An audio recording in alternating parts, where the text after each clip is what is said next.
Paul is only 17 years old and believes that war is all about fame and glory. So he lies about his age and enlists with his friends, completely unaware of what awaits them during World War I.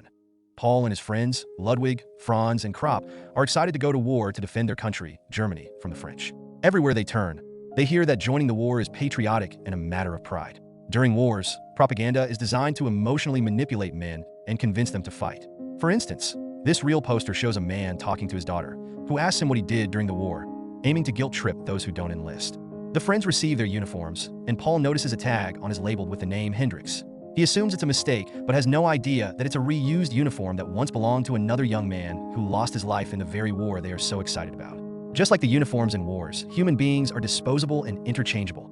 Every life becomes just another statistic. With smiles on their faces, the new troop of young men, none older than 20, heads to the front lines, utterly clueless about what lies ahead. Upon reaching their destination, a medic orders them to stop and get off the truck so it can be used to transport the wounded. The soldiers disembark and are now forced to walk.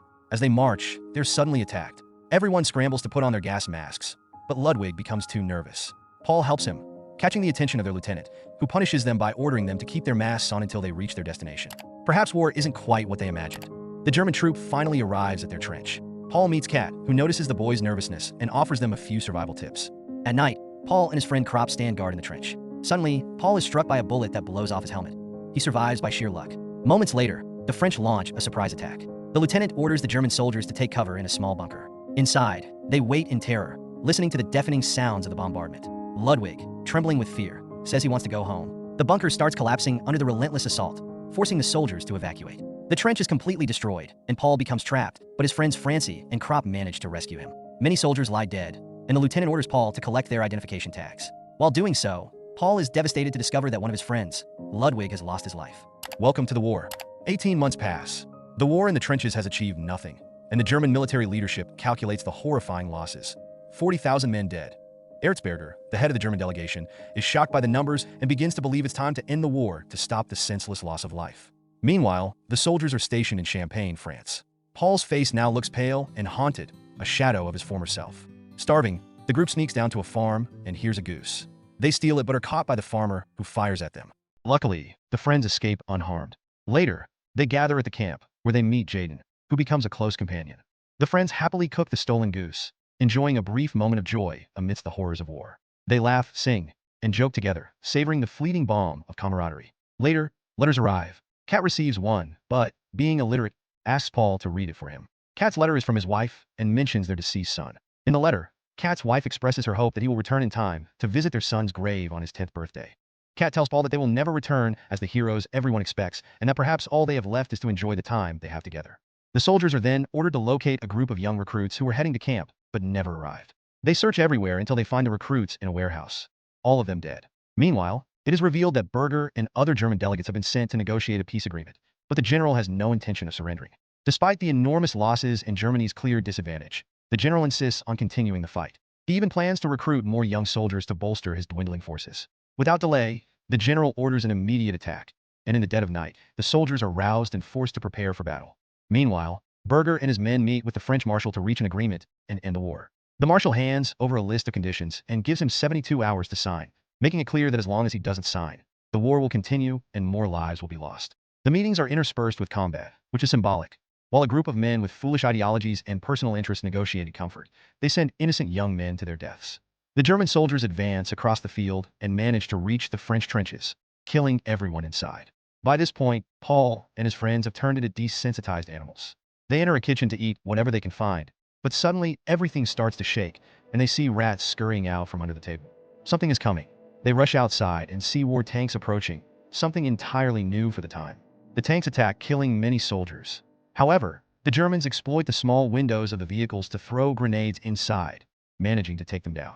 For a moment, it seems the Germans can breathe again, but only for a few seconds, as the French now approach with flamethrowers. The Germans begin to retreat. Paul runs for his life, but is hit by a bomb, leaving him dazed. He tries to get up and, as he does, watches in horror as his friend Kropp is burned alive. Kat rescues Paul and takes him to a safe place. Paul asks about their other friend Franz, but no one knows anything about him. Before they can search, they're ordered to retreat to avoid further deaths. Meanwhile, the German high command fails to reach an agreement on whether to sign the French conditions. They decide to send a copy of the document to the government instead. More time, more lives lost. But to them, what does it matter? Simultaneously, the soldiers flee from the French. Paul trips and pretends to be dead to avoid being killed, but a French soldier discovers him and prepares to shoot. Paul's life is spared when an unexpected bomb injures the French soldier. Paul rushes toward him and attacks mercilessly, leaving the man writhing in agony. But in that moment, Paul feels pity for him.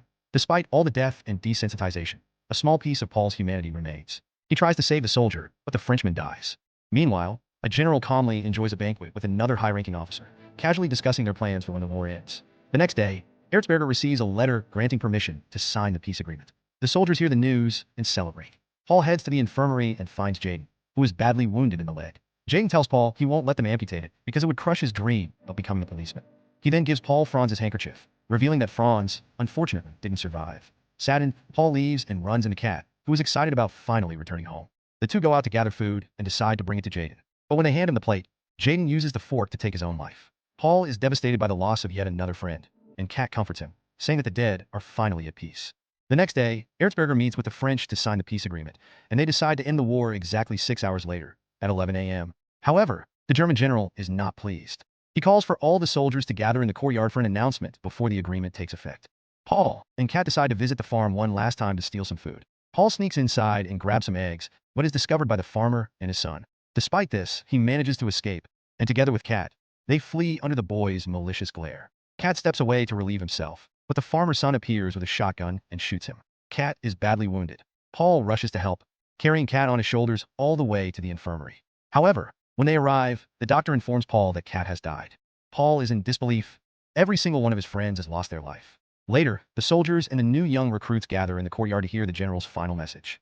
The soldiers are overjoyed at the thought of finally returning home, but the general tells them he disagrees with the armistice. He announces that they will use the remaining hours to fight, so they can return home as heroes, not cowards. A group of soldiers refuses to follow his orders, but they are executed by firing squad for desertion. With no other choice, the German soldiers prepare for a completely pointless and unnecessary battle. Just 15 minutes before the agreed time to end the war, Paul and the German soldiers launch their attack. The fighting begins, and countless lives are lost.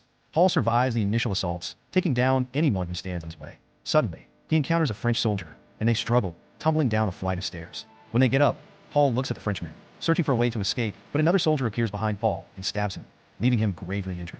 Despite his wounds, Paul manages to stand and make his way out of the trench. Seconds later, the announcement is made. It is 11 a.m., and the war is officially over. As usual, a German soldier is ordered to collect the identification tags of the dead. While doing so, he finds Paul lifeless.